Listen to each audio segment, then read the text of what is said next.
Bonjour et bienvenue dans cet épisode de pilote dans lequel nous allons décrypter de façon critique l'actualité à saveur scientifique. Moi c'est Viviane, enchantée si vous ne me connaissez pas, et vous êtes en présence également de Thomas, ici bonjour présent. Viviane, bonjour tout le monde. Qui est un habitué du décryptage de l'actualité scientifique de façon quasi quotidienne sur sa chaîne Science à la carte, sur Twitch. Sur Twitch, hein, on n'est plus du tout sur le même réseau.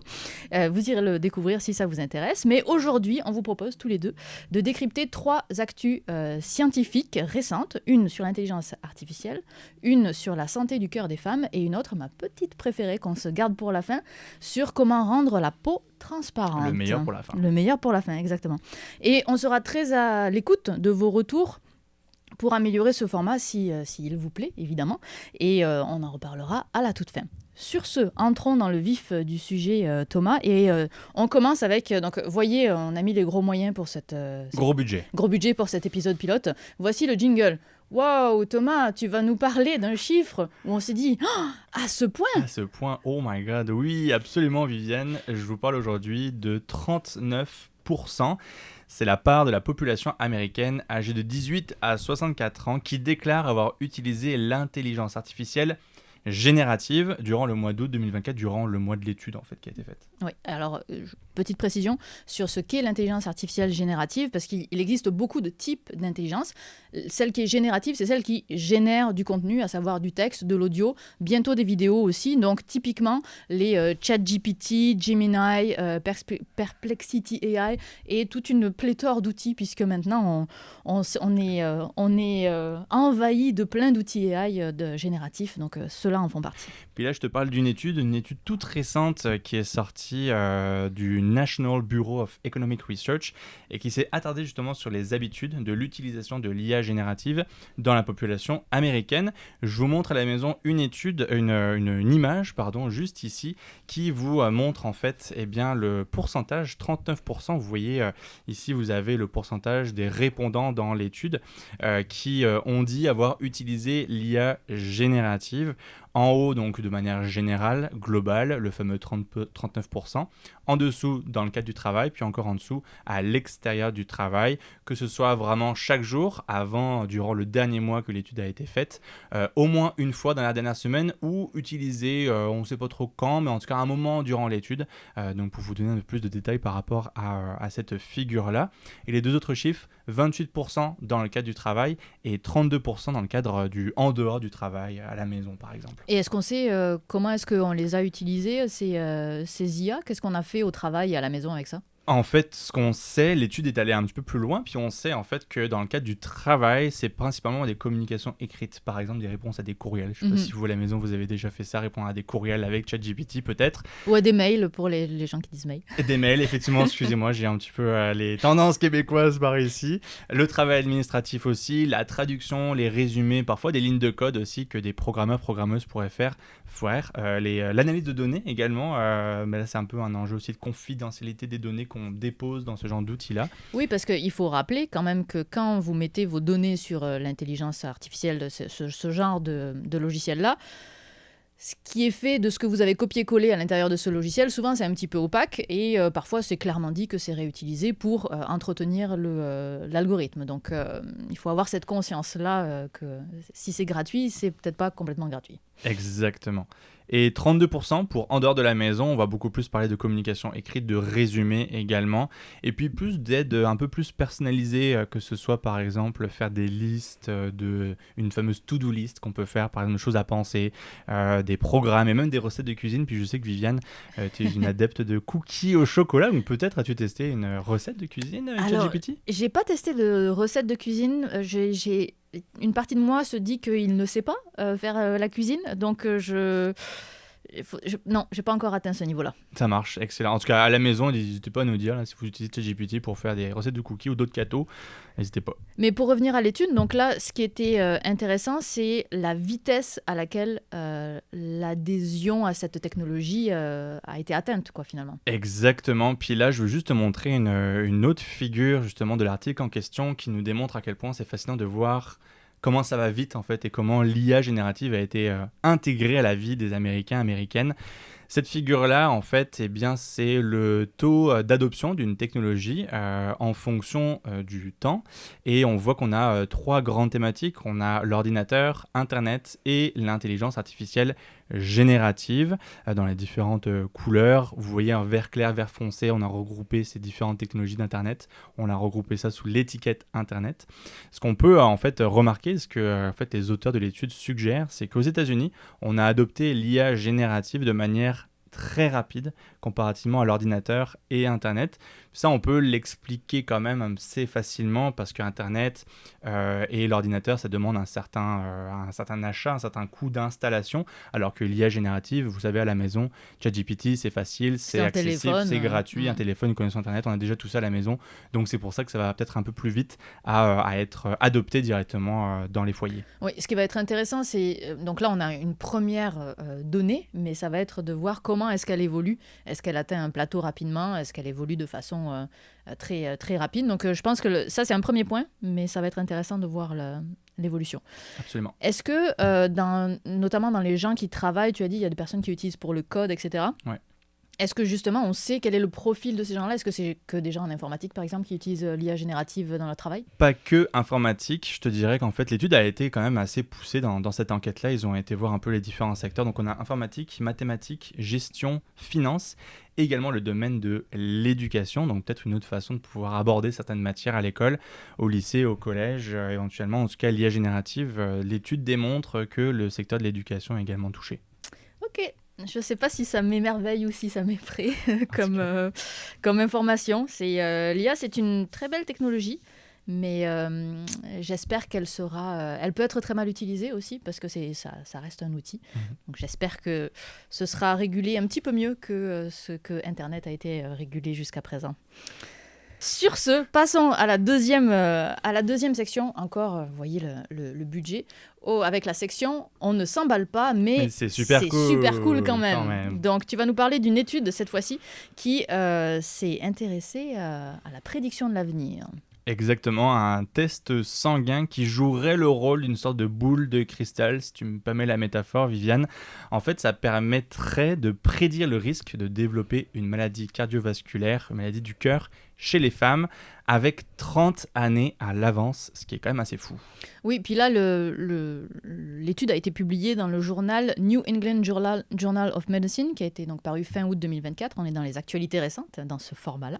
Et ce qui est particulièrement notoire dans cette étude, c'est qu'elle a été faite sur 28 000 femmes. C'est énormissime d'avoir autant de personnes, et surtout des femmes, parce que d'habitude, ce sont les hommes qui sont plus étudiés que les femmes, suivis sur 30 ans. Donc là, au début de l'étude, ils ont commencé avec une moyenne de femmes qui avaient autour de 55 ans.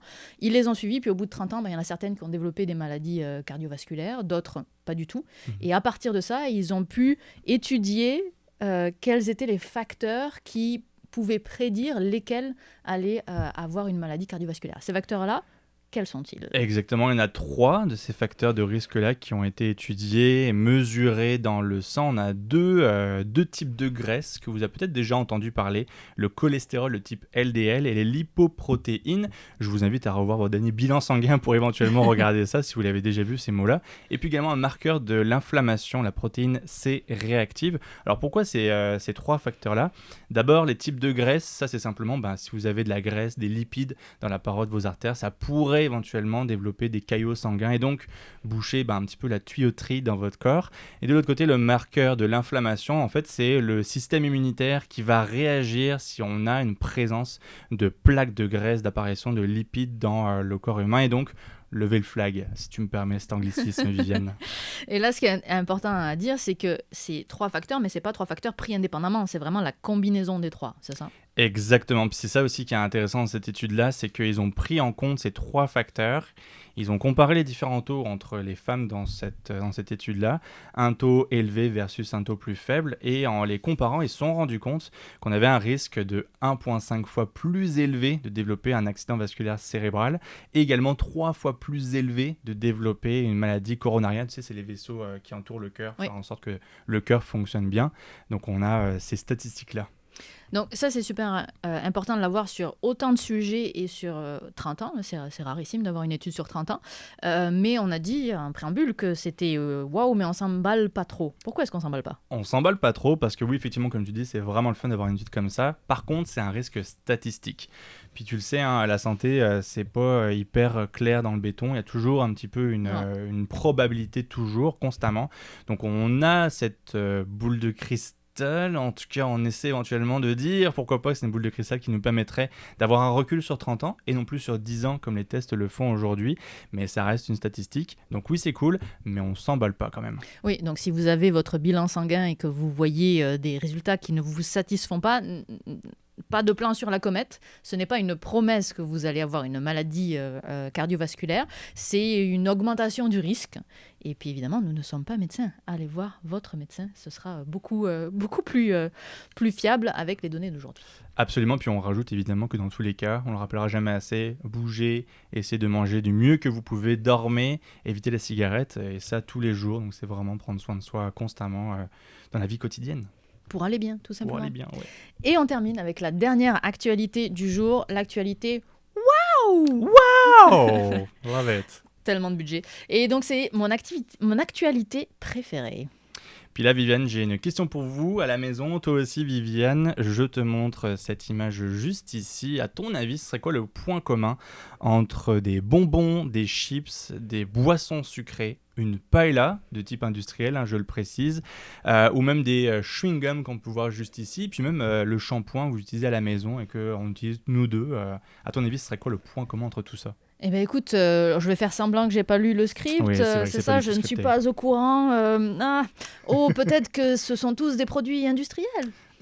Alors on touche l'industriel, effectivement, en fait, on surprise. parle de, oh my god, oui, ce sont les additifs alimentaires qu'on va retrouver en fait un petit peu partout, notamment dans ces produits-là, puis également dans les produits cosmétiques comme les shampoings. Un colorant alimentaire, devrais-je dire, de couleur jaune-orangé qui s'appelle la tartrazine. Un nom un peu barbare. Il y a un autre nom un peu barbare en Europe qu'on dit le E102. Alors non, c'est pas un robot de Star Wars, mais c'est ce nom-là qui a été donné en Europe. Mais très je l'ai souvent vu dans les étiquettes de colorants alimentaires, les effectivement. fameuses listes d'ingrédients à l'infini, effectivement, ouais, ces numéros-là, très utilisés dans l'industrie agroalimentaire. Puis pourquoi je te parle de ça aujourd'hui, Viviane? Eh bien, tu l'as dit au tout début, cette tartrazine permettrait de voir à travers la peau chez les souris. Ce que je te montre ici, c'est une vidéo, c'est une poitrine de poulet qui a en fait été badigeonnée de tartrazine mélangée avec de l'eau. Et en fait, vous apercevez le quadrillage petit à petit, ce qui démontre en fait la transparence de la peau de cette poitrine de poulet. Et ça a été fait aussi chez des souris. On vous montre l'image. Attention à la maison, je vous le dis, détournez le regard si jamais vous n'êtes pas trop à l'aise. Sujet peut-être éventuellement un peu sensible. Et tout ça est réversible, un petit nettoyage et hop, vous avez la cape d'invisibilité de Harry Potter dont tu parlais en intro, qui est réussi à être enlevée. Et là, la façon dont ça fonctionne, d'arriver à la rendre transparente, cette peau, c'est que en fait, la lumière, elle arrive sur notre peau et elle est diffusée par tout ce qui compose notre peau, par les lipides, les protéines, l'eau, etc. Et essentiellement parce que les indices de réfraction de chacun des composés de notre peau sont très différents. Donc, ça fait diffuser la lumière.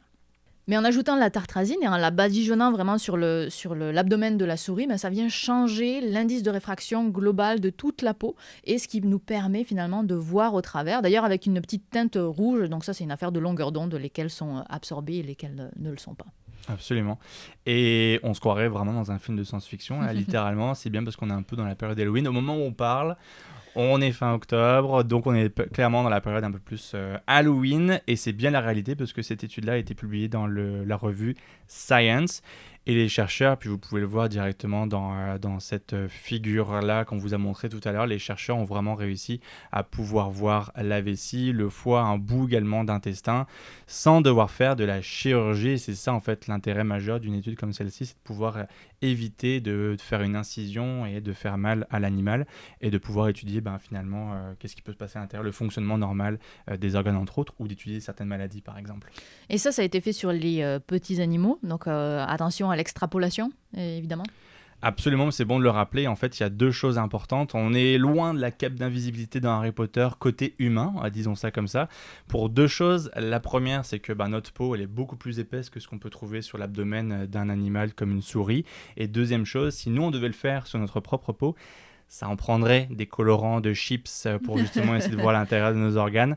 Et ça, on n'est pas très certain que ce soit pas éventuellement toxique pour nous, donc on ne s'emballe pas. Mais par contre, pour l'imagerie animale, c'est quand même très intéressant. C'est une nouvelle innovation qui a quand même tout son intérêt. Très intéressante, c'est ma préférée, c'est ma petite préférée. Et c'est la fin de cet épisode pilote. On est curieux d'avoir vos retours. Est-ce que ce format d'actualité décryptée, déjà ça vous intéresse? Est-ce que la façon dont on l'a fait, ça vous a plu, notre conversation? La façon dont on s'est installé ici? La qualité des catégories et des jingles? Bon, ça, si ça fonctionne, on va s'améliorer, évidemment. Mais bref. Tout ça, ça nous intéresse. Si vous avez un nom de format aussi, on n'a pas trouvé de nom de comment appeler ce magazine d'actualité scientifique. Ouais. Si jamais vous avez des idées, écoutez, on est tout à fait à l'écoute. Bref, tous vos retours, qu'ils soient sur le fond ou sur la forme, ça nous intéresse. N'hésitez pas, vous serez lus en commentaire. Si vous êtes avide d'actualité scientifique, ici, on en fera maximum une fois par mois, mais chez Thomas, il y en a plusieurs fois par semaine. Donc, n'hésitez pas à aller sur Twitch pour découvrir son format-là d'actualité scientifique. Absolument. Merci Viviane. Avec plaisir. Je rappelle que cet épisode n'a pas de sponsor, c'est vous qui le soutenez via les différentes plateformes de financement participatif. Donc merci à vous parce que ça nous permet de tester des formats, ça permet d'essayer de se réinventer tout en gardant quand même les formats classiques que vous aimez, je le sais, vous en faites pas. Il y a une prochaine vidéo qui arrive qui me tient beaucoup à cœur. Et c'est un jeu de mots parce que ça va parler du cœur. Et merci à vous si jamais vous soutenez Syllabus, que ce soit financièrement ou en partageant la vidéo, ça aide aussi. Et puis écoutez, nous on se retrouve la prochaine fois. On vous écoute. Prochaine. En commentaire. Bye bye. Bye bye.